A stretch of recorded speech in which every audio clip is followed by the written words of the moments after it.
Hello everybody, welcome back to the workshop. So today we are going to be working on a pair of scrolling tongs made from 1 inch by 1/4 inch by 8 inch long flat bar stock. So the first step in this is to lay this off. One mark at 1 inch or 25 mil and the second mark at 2 inch or 50 mil from the end, and draw the rest out into reins. The reins come out to be about 12 inches long and 3/8 inch round in diameter, or 300 mil by 9.5 mil round bar stock, with a total overall length of about 14 inches, which would be 350 mil. I'm getting better at metric. So here's a good shot of that. So that's the step one. Now on to the important part. We are going to go ahead and find our very first mark at 1 inch or 25 mil. Very first center punch mark. And we're going to use half on and half off blows on the near side of the anvil to pretty much draw out a short taper on this section here. Now you can draw this out as long as you like. I suggest keeping it fairly short, so this way you have a good amount of gripping strength in the jaw, and it will tend to not flex as much. We're approximately going to draw this out to roughly 50 mil long with about 6 millimeter at the end, which would be 2 inches long by 1/4 inch round. After another heat, bring it out good and hot. In fact, I let the time get away from me a little bit, so it got a little hotter than what was needed. And all we are is just refining this taper and now taking off the corners. Once we get the corners off, we're going to slowly start rocking this from side to side and rounding it up. Now you can make this as pretty and round as you like. It's really up to you. I usually leave them fairly rough. I don't need them perfectly round and smooth. Certain work you may want it perfectly smooth and round though. I find it grips material a little better if it has a little bit of jankiness to it. But there we go. We'll just finish that off. And as you can see, this jaw is starting to take shape. So now we're going to find our 50 mil mark, or the 2 inch mark. That's going to form the other end of our boss. So as you can see, I'm using half on, half off blows, and I'm just working that transition back into the material that I've already drawn out.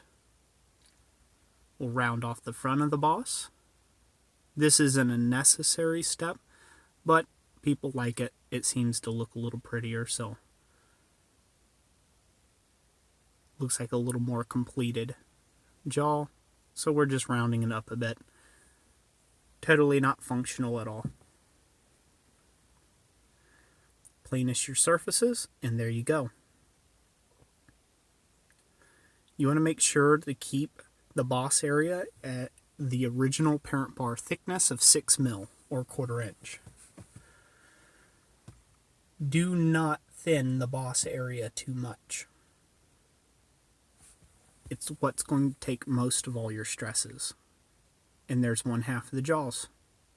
So we'll go ahead and do that to the other side as well. So here we are. It's coming in at roughly right around 400 mil long, or 16 inches overall long, and you can see how that looks. So all we did was make up another half, and this is what they look like.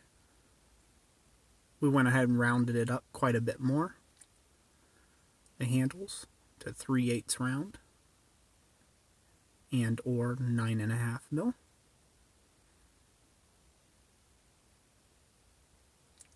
And there you have it.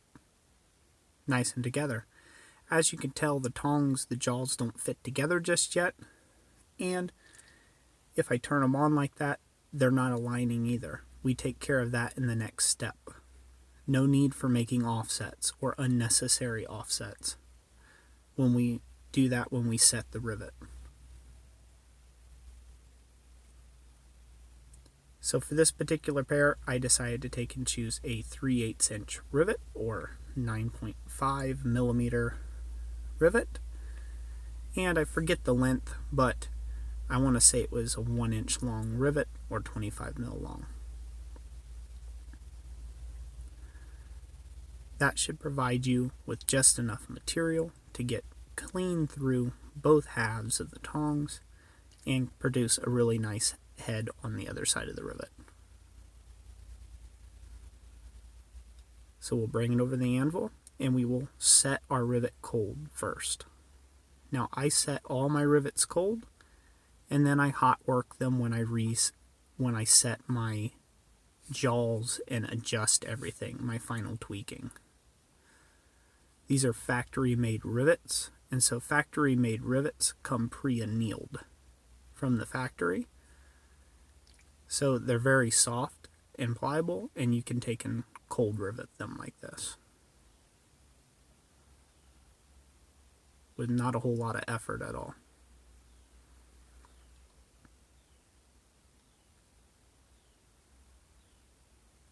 So here I'm just dressing up the heads a little bit to make it look all handmade. And voila!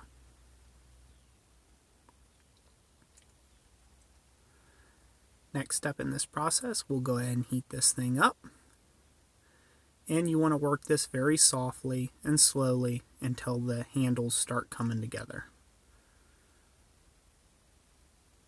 And then we're going to go ahead and adjust the bits first, or the jaws, to where they come down to each other, working both sides nice and even.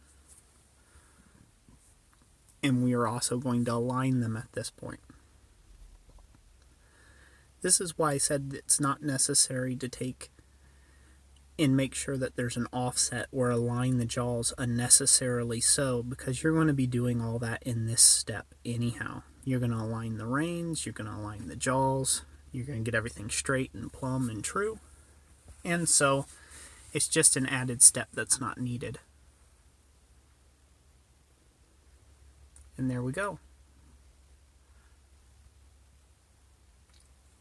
So now, while I still got some heat in there, I'm going to get myself a touch mark stamp after I give it a quick brushing here. As you can see, I still got a little bit of a red heat in there, and with this remainder heat or non-scaling heat, I'll brush it, put my touch mark in, and then, like I did in my wolf jaw tong demonstration on the channel, the live demo, I do it in oil. I cool the jaws in oil as I work them free.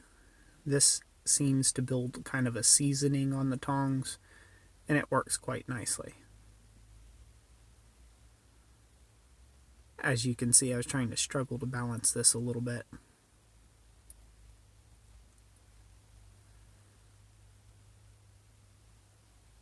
And there we go. Called it good at that. And there you have it. That was all made out of 25 mil by 6 mil by 300 mil long, or 200 mil long, excuse me, flat bar stock. Or for us Americans, 1 inch by 1/4 inch by 8 inch long. And there you have it. Nice pair of scrolling tongs. That's it for today. I hope you all enjoyed this video. Let me know what you thought in the comment section down below, and I hope this helps you out. God bless you all, and have a wonderful day.